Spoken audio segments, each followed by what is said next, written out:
오늘은 열왕기상 17장 19절에서 24절 말씀을 통해서 기적을 보이시는 하나님이라는 제목으로 말씀을 나누고자 합니다. 사실 주님의 그 기적을 이야기할 때는 사실 신약에 있는 말씀을 주로 이야기할 때가 많습니다. 특히 저는 이제 주님께서 보이시는 기적이라 하면은 특히 마태복음의 그 말씀이 참 인상 깊은 것 같아요.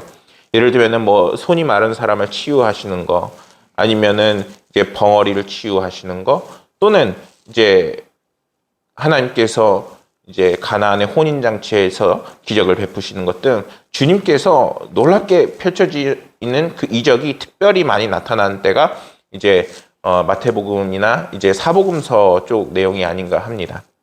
그런데 하나님께서는 이제 주님이 오시기 전에도 이제 선지자들을 통해서 자신이 계심을 드러내시고 또한 많은 계시를 하셨습니다. 실제로 출애굽만 해도 모세를 통해서 굉장히 많은 이적을 우리에게 보이셨죠.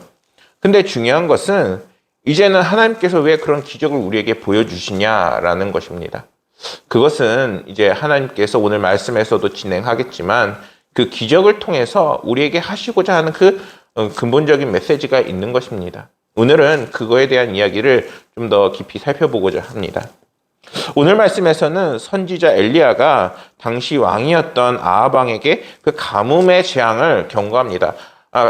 이 아합 왕은 그때 당시에 이제 하나님을 신뢰하지도 않고 믿지도 않는 굉장히 이스라엘 왕이었지만 굉장히 패역한 왕이었습니다. 뿐만 아니라 그는 이제 바알을 숭배하는 이세벨이라는 이제 바알 제사장의 딸을 이제 부인으로 삼으면서 정말 하나님과는 척을 지는 그런 왕이었습니다.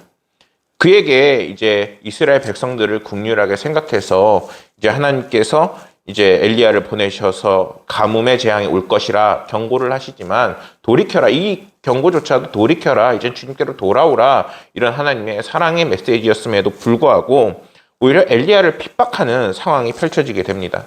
엘리야는 어떻게 되나요? 엘리야는 하나님의 말씀을 전했을 뿐인데 결국에는 도망자가 되어버리게 됩니다.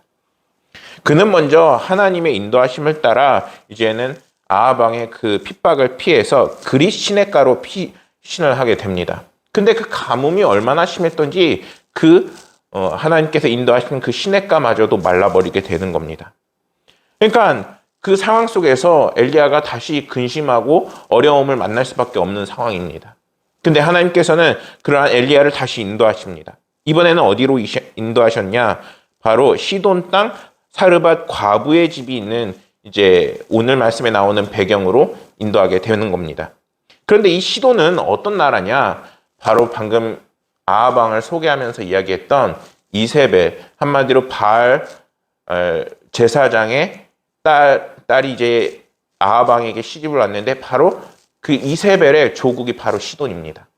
그러니까 굉장히 이 말씀이 황당하고 어떻게 보면은 받아들이기가 힘든 상황인 겁니다.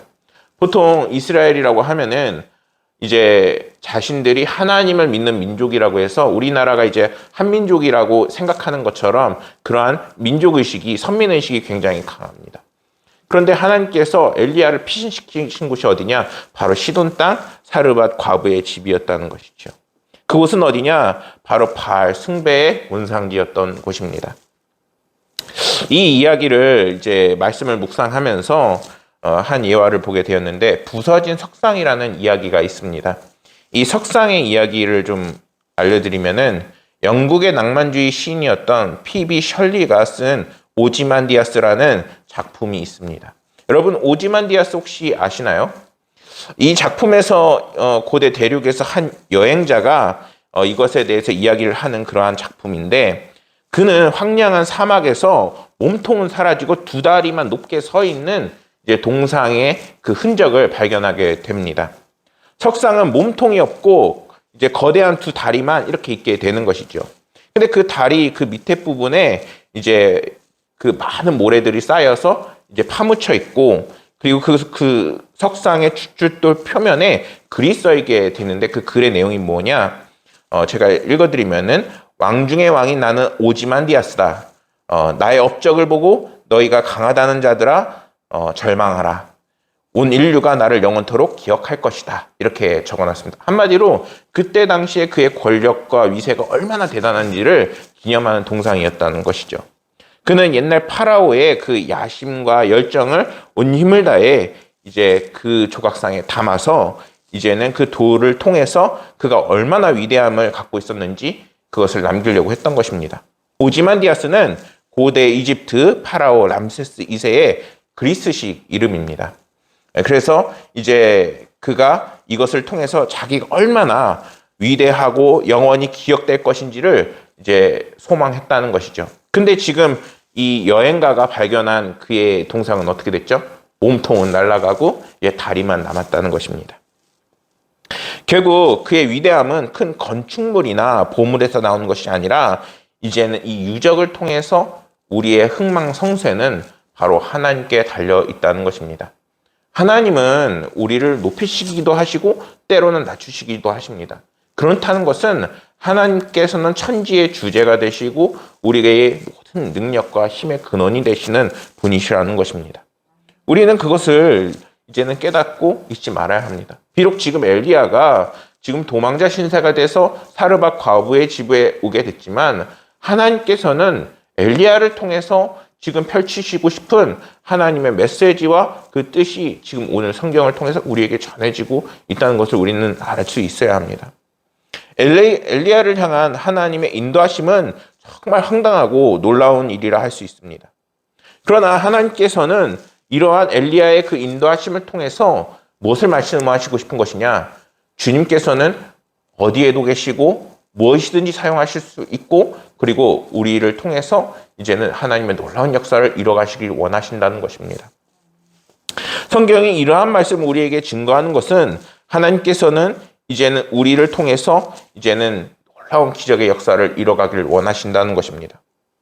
그런데 오늘 본문 말씀에서는 엘리야가 사르밧 과부의 집에 머무는 동안 예상치 못한 안타까운 일이 펼쳐지게 됩니다. 그것은 사르밧 과부의 아들이 병에 들어 죽게 되는 것입니다.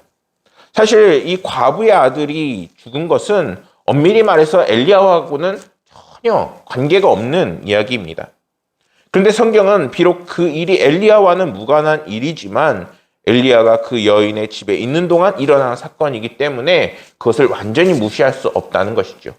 또한 사르밧 과부가 이 말씀에서 뭐라고 얘기하고 있느냐? 당신이 나에게 와서 지금 이 일이 펼쳐졌다라고 이야기하고 있습니다. 한마디로 엘리야를 통해서 이제는 엘리야에게 지금 나에게 재앙이 일어난 것은 당신 탓이다라고 탓을 하고 있는 것입니다. 사르밧 과부는 이제는 엘리야가 자신의 죄를 생각나게 하기 위해서 자신의 집에 왔으며 그로 인해서 자기 아들이 죽었다고 여겼습니다. 이 말은 그녀가 이제는 여기고 있는 여호와 하나님을 포함해서 모든 신들은 인간의 잘못을 트집잡는 재앙을 내리는 존재였다라는 것이죠. 그리고 자신의 아들의 죽음조차도 그러한 신의 장난이라고 지금 절망하고 낙담하고 있는 것입니다. 이러한 사르밧 과부에게 있어서 아들의 죽음은 어떤 의미일까요? 바로 자신의 모든 것을 잃은 그야말로 절망밖에 남은 것이 없는 정말 삶을 포기하고 그리고 지금 당장 죽어버리고 싶은 그런 심정이었던 것입니다. 19절에서 21절 말씀을 보면은 성경이 죽은 이 사르밧 과부의 아들에 대해서 선지자 엘리야가 이제는 어떻게 행동하는지를 자세하게 하나하나 우리에게 설명을 합니다. 사르밧 과부에게 있어서 유일한 희망이었던 아들의 죽음을 앞에 두고 엘리야가 취한 행동은 무엇입니까? 바로 하나님 앞에 간절히 기도하는 것이었습니다. 이러한 엘리야의 기도는 하나님을 향한 이러한 것이 있었습니다. 무엇이냐? 첫째는 믿음이요, 둘째는 응답의 확신입니다. 특히 본문의 말씀 이전에는 이 말씀과 함께 이어지는 다른 놀라운 이적의 말씀이 나왔습니다. 무엇이냐? 심한 가뭄과 그리고 애초에 가지고 있던 이 가난으로 인해서 그녀는 아들과 함께 먹을 마지막 밀가루와 기름밖에 없었습니다. 심지어 뭐라고 얘기하느냐? 이 밀가루와 기름으로 통해서 밥을 먹고 이제는 우리는 죽음을 기다린다라고 얘기해요. 이미 그녀에게는 지금 이 상황, 너무나도 힘들고 어려운 상황으로 인해서 죽음밖에 기다리지 못하는 절망밖에 없는 상황이었습니다. 근데 엘리야가 그 집에 오자 어떻게 합니까? 그 마지막 음식을 이제는 엘리야에게 대접하자 이 가정에 마르지 않는 밀가루와 마르지 않는 기름이 생겨나게 되는 것입니다. 바로 소망이 없는 곳에 소망이 생기고 절망과 죽음을 기다리는 그 가정에 이제는 새 희망과 소망이 생겨나게 되는 것입니다. 여러분, 오늘날 우리의 삶에도 주님이 들어오시게 되면은 이제는 절망이 소망으로 바뀌게 되는 것이고 깨지고 정말 절망밖에 남지 않는 가정에 새로운 길이 보이게 되는 것입니다. 엘리야는 지금 이 죽음의 사건 또한 하나님께서 새 생명을 주시고 희망과 소망으로 바꾸실 것을 확신하고 있는 것입니다. 그리고 나서 기도를 하는 것이죠. 21절 말씀을 보면은 그 아이의 몸 위에 몸을 3번 펴서 엎드리고 여호와께 부르짖어 이르되 내 하나님 여호와여 원하건대 이 아이의 혼으로 그의 몸에 돌아오게 하옵소서. 이러한 엘리야의 기도는 하나님께서 그의 그 믿음의 기도에 반드시 응답하실 것이라는 그런 확신을 갖고 있는 그러한 기도입니다. 하나님의 신실함과 진실하심을 절대적으로 신뢰하고 있는 그러한 기도를 그가 우리에게 보여주고 있는 것이죠. 만일 우리가 위기를 만나고 고난을 만났을 때 하나님의 백성이라면 우리는 어떻게 해야 합니까? 바로 우왕좌왕하고 낙심하고 주저앉는 것이 아니라 하나님께 나아가 우리의 모든 문제와 고민을 하나님 앞에 내려놓고 하나님 도와주십시오. 하나님께서 역사하실 것을 믿습니다 하는 믿음의 고백과 기도를 드려야 하는 것입니다. 그러나 많은 사람들이 이와 반대로 하는 경우가 더 많습니다. 나의 지식을 의지하고 나의 힘을 생각하고 이제는 내가 판단하고 내가 계획하고 모든 것을 짜내게 되는 것입니다. 많은 그리스도인들 중에서도 하나님을 의지하고 기도하기보다는 이제는 자신의 그 능력을 믿고 그리고 나의 판단으로 나아가는 경우가 굉장히 많이 있습니다. 그러나 하나님은 말씀하십니다. 마태복음 17장 20절 말씀을 보면은 이르시되 너희 믿음이 작은 까닭이니라 진실로 너희에게 이르노니 만일 너희에게 믿음이 겨자씨 하나만큼 있어도 그 산을 명하여 여기에서 저기로 옮기리라 하면 옮겨질 것이요 또 너희가 못할 것이 없으리라 이렇게 말씀합니다. 찬양에도 있죠. 우리가 겨자씨만한 믿음이 있어도 이제는 산을 옮길 수 있다. 우리는 하나님께서 신실하시고 진실한 분이심을 깨달아야 합니다. 그분이 지금 이제는 성령으로 역사하셔서 눈에 보이진 않지만 그분은 이제는 하나님의 백성을 도우시고 그들의 고통을 하시고 또한 이제는 길을 인도하시게 되는 것입니다. 우리는 믿음을 가지고 하나님을 찾을 때 산조차 또 옮길 수 있다는 것을 잊지 말아야 합니다. 마가복음 9장 24절에서는 이러한 말씀이 있습니다. 그 아이의 아버지가 소리를 질러 이르되 내가 믿나이다 나의 믿음 없는 것을 도와주소서 하더라. 이러한 말씀이 있습니다. 사실 이거는 내용을 좀 알아야 하는 부분인데 귀신 들린 자녀를 두었던 이 한 아버지가 주님 앞에 나오면서 자신의 자녀를 치유해달라고 요청을 하고 있는 것입니다. 근데 막상 주님한테 요청을 하고 나서 보니까 가장 문제가 되는 게 무엇일까요? 주님의 능력일까요? 아닌 거예요. 나의 믿음인 거예요. 나의 믿음이 없음이 이제는 하나님의 그 놀라운 이적을 받아들이지 못할 만큼 너무나도 작은 거예요.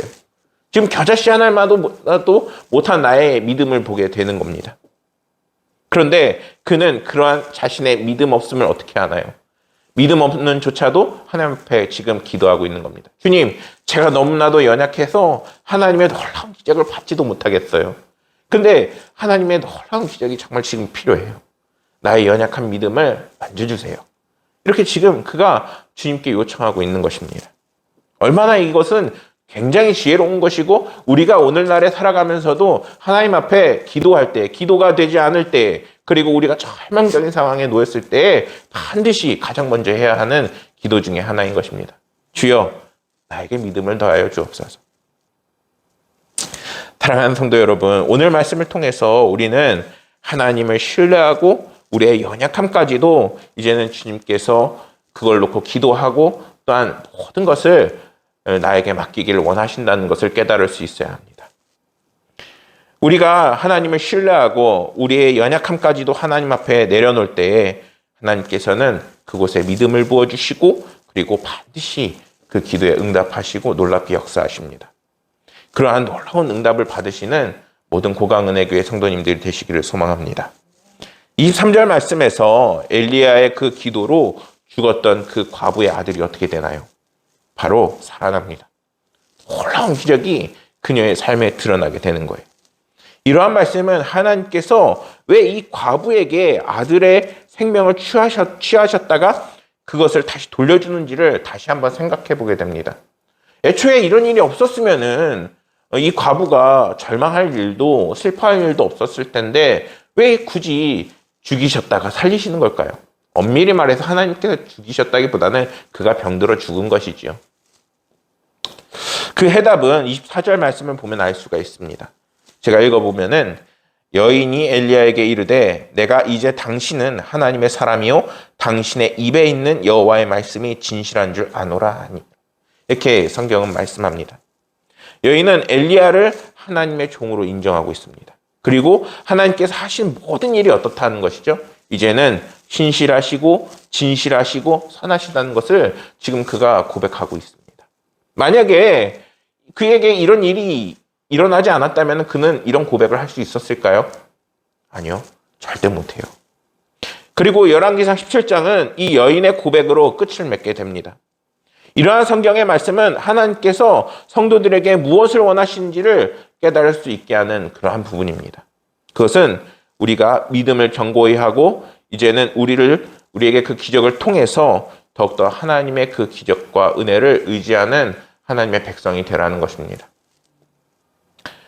만일 사르밧 여인이 이 사건이 아니었다면 이 여인에게는 하나님은 어떤 분이냐? 이 전에 말씀에 나왔던 밀가루나 기름을 공급하시는 하나님이었을 것입니다. 그런데 그 말은 이 사건으로 인해서 여인이 하나님을 생명의 주관자 되시며 은혜의 근원이 되시는 분이심을 전혀 모르는 삶을 살았다는 것입니다. 그러나 아들이 살아나자 그녀는 하나님께서 우리의 필요를 공급하시는 분만 아니라 생명의 주인이 되시고 이제 우리의 모든 인생을 인도하시는 분이라는 것을 깨닫게 되는 것입니다. 여러분, 우리가 우리의 삶에서 사실 필요를 채워달라고 기도할 때가 굉장히 많아요. 우리의 삶에서 필요한 게 얼마나 많습니까? 물질도 필요하고 그리고 건강도 필요하고 또 삶의 환경에 열려야 될 부분들이 굉장히 많이 있어요. 그래서 부모님들은 자녀들을 기도할 때 생각보다 형통하게 해달라는 기도를 굉장히 많이 합니다. 사실 그것이 정말 필요하죠. 그런데 우리가 그렇게 기도할 수 있는 근본적인 그 이유는 무엇이냐? 그분이 천지의 주제가 되시고 근원이 되시고 모든 것의 근본이 되시는 여호와 하나님이라는 것입니다. 잃어버릴 것 없습니까? 라는 글이 있습니다. 미국의 1월 셋째 월요일은 마틴 루터 킹 데이라고 합니다. 이 킹 목사의 생일은 1월 15일을 기념해서 이제 이 날을 정했던 것입니다. 그는 흑인 민권 운동가이면서 영혼을 깨우는 설교가로 유명했습니다. 그의 명설교 잃어버린 가치의 재발견이라는 제목의 설교에서 그는 핵심을 빠뜨린 이제 현대인의 모습을 보고 비판을 합니다. 예수의 성인식을 치르고 집으로 돌아가다가 예수가 성전에 남겨진 것을 뒤늦게 알고 당황하는 요셉과 마리아의 그 이야기의 내용입니다. 그는 현대의 그리스도인과 교회가 예수를 뒤에 내버려둔 채 달려가고 있으며 예수가 없기에 오히려 모종의 대담함을 가지고 있다라고 지적을 합니다. 우리가 10계명 대신 11계명은 목숨을 걸고 지킨다고 비꼽니다. 그가 말하는 11계명은 절대로 들키지 말지니라입니다. 교회는 하나님의 진리의 등대인데 그 등대의 불빛의 주인은 바로 예수 그리스도입니다. 예수를 잃어버리지 않았는지 우리는 점검해야 하고 그렇다면 빨리 돌아가 예수님을 찾을 수 있어야 한다는 그러한 메시지가 담긴 글이었습니다. 오늘날 우리가 삶을 살면서 주님을 잃어버리고 기도를 잃어버리고 이제는 하나님께서 나에게 응답하시지 않을 거라는 생각을 너무나도 당연시하고 있어요. 사실 코로나가 지속이 되고 길어지면서 그러한 생각은 더욱더 굳어지고 있습니다. 그러나 하나님은 오늘 말씀을 통해서 우리들에게 분명히 말씀하십니다. 너의 모든 것을 나에게 맡기고 그리고 그것을 놓고 기도할 때에 내가 너에게 반드시 응답하겠다. 하나님은 오늘 말씀에서 사르밧 여인에게 믿음이 생기게 하시고 그 성숙해 가지는 그 과정을 통해서 오늘날 성도들에게도 신뢰를 더해 주시고 계십니다. 믿음을 더해 주시고 계십니다. 그리고 우리가 그러한 믿음의 성장을 이루시기를 간절히 원하십니다. 이와 같은 사건으로 요한복음 2장 11절 말씀에서는 이러한 사건이 있습니다. 예수께서 이 첫 표적을 갈릴리 가나에서 행하여 그의 영광을 나타내심에 제자들이 그를 믿으니라. 어떤 사건입니까? 바로 예수님께서 공생애를 시작하시면서 가장 처음 먼저 이적을 보이셨던 바로 가나안의 혼인잔치의 그 말씀입니다. 예수님께서는 이 기적을 보이시는 것에 이제는 물이 포도주로 되게 하셨는데 그것을 보이시는 그 이유는 그것을 통해서 자랑하기 위함도 아니요 그 결혼식이 망쳐질 것을 염려해서 그 기적을 보인 것도 아니었습니다. 성경을 보면 알 수 있듯이 그의 영광을 나타내심에 제자들이 그를 믿으니라 이렇게 말씀하고 있습니다. 무엇을 위해서? 바로 제자들이 바른 믿음을 갖게 하기 위해서 이러한 이적을 보이시고 계신다는 것입니다. 오늘의 말씀의 제목은 기적을 보이시는 하나님입니다. 하나님께서 사르밧 여인에게 굳이 엘리야를 보내셔서 놀라운 이적을 보이고 계세요. 왜입니까?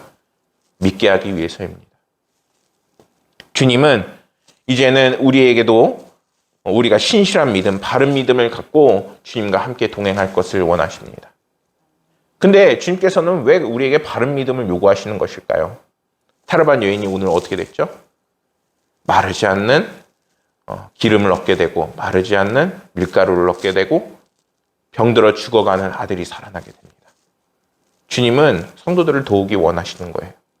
그 도움의 크기는 우리의 믿음에 따라 가기 때문인 것입니다. 사랑하는 성도 여러분, 이제는 신실하시고 진실하시고 우리를 돕기 원하시는 능력이 많으신 하나님을 다시 한번 신뢰하기를 소망합니다. 그리고 하나님 앞에 우리의 모든 문제를 내려놓고 엘리야처럼 기도하기를 소망합니다. 확신을 갖고 응답하실 것을 그 믿음으로 고백하는 저와 여러분들이 되기를 소망합니다. 그렇게 기도할 때에 하나님께서는 우리를 사망의 저주에서 끊어내어 다시 영원한 생명과 천국의 백성으로 이끌어 가시는 놀라운 이적을 우리에게 펼치실 것입니다. 그 믿음으로 또한 그 기도 응답으로 축복받으시고 또한 승리하시는 저와 여러분들이 되시기를 간절히 소망하겠습니다. 기도하겠습니다. 하나님 아버지, 오늘 사르밧 과부의 이야기와 또한 하나님께서 이런 기적을 보이시는 그 이유에 대해서 나누어 보면서 하나님께서 오늘날 성도들에게도 놀랍고 크게 역사하실 것을 원해서 우리에게 이 말씀을 주심을 나누었습니다. 하나님께서 성도들의 삶을 보살펴 주옵시고 오늘날 큰 위로와 아버지 하나님의 도움이 필요합니다. 사업장에서, 가정에서, 개인의 자리에서 하나님 주님께 기도하는 성도들의 간절한 기도의 소리를 주여 외면하지 마옵소서. 하나님께서 반드시 그 모든 기도 소리가 응답받게 하시고 가장 좋은 것으로 더해 주실 것을 믿으며 모든 말씀 우리 구주 예수 그리스도 이름으로 기도드렸습니다.